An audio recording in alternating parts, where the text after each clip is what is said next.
If you own a piece of Xiaomi technology, there is a good chance it is a glowing rectangle sitting in your pocket. But that phone is only a fraction of an environmental ecosystem that connects your home, your commute, and your data. To see how they built it, we have to look back at the smartphone market in 2010. It was a crowded landscape defined by high retail markups and a singular obsession: selling physical hardware for as much profit as possible. Tech entrepreneur and founder Lei Jun looked at this landscape with a different perspective.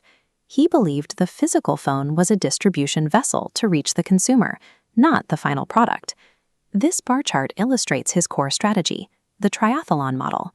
Triathlon refers to a three-pronged business approach, integrating hardware, internet services, and retail.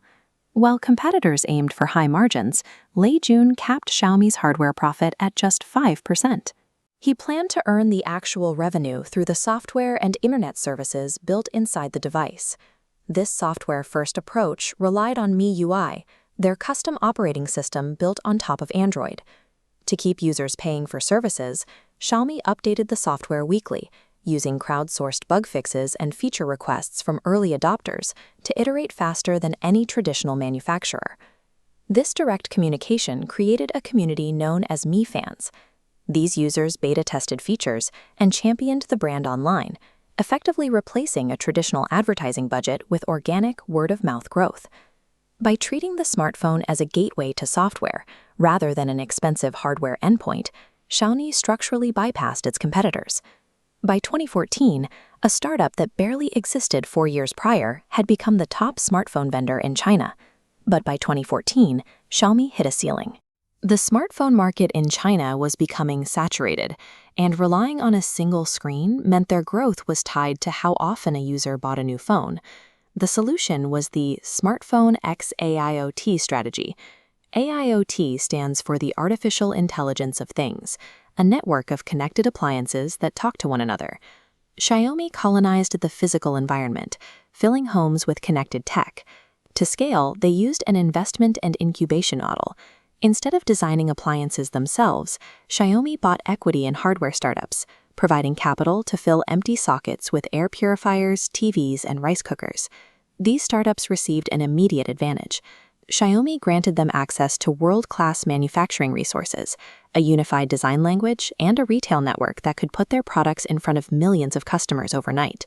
This pivot scaled Xiaomi's reach to over 820 million connected devices.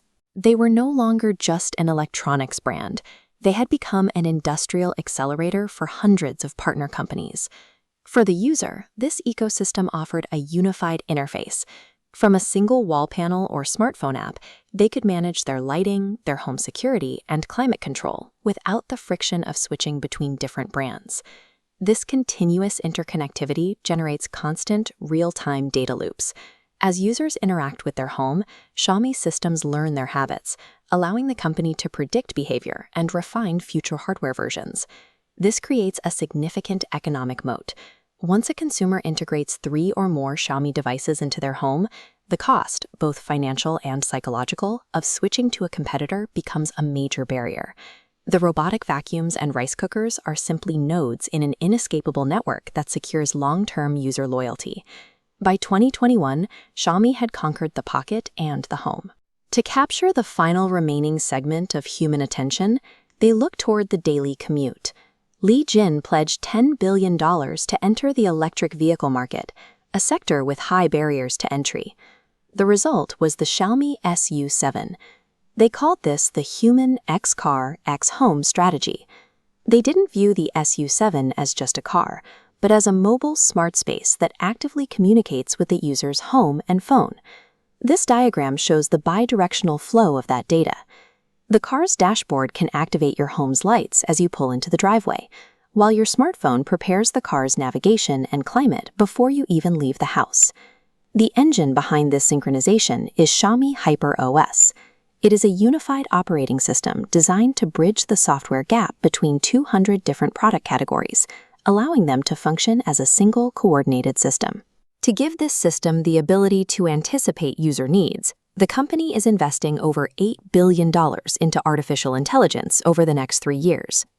By prioritizing a unified ecosystem over immediate hardware margins, Xiaomi engineered a digital architecture that now manages the commutes, homes, and pockets of millions. They have moved past device manufacturing to provide the invisible infrastructure for modern daily life.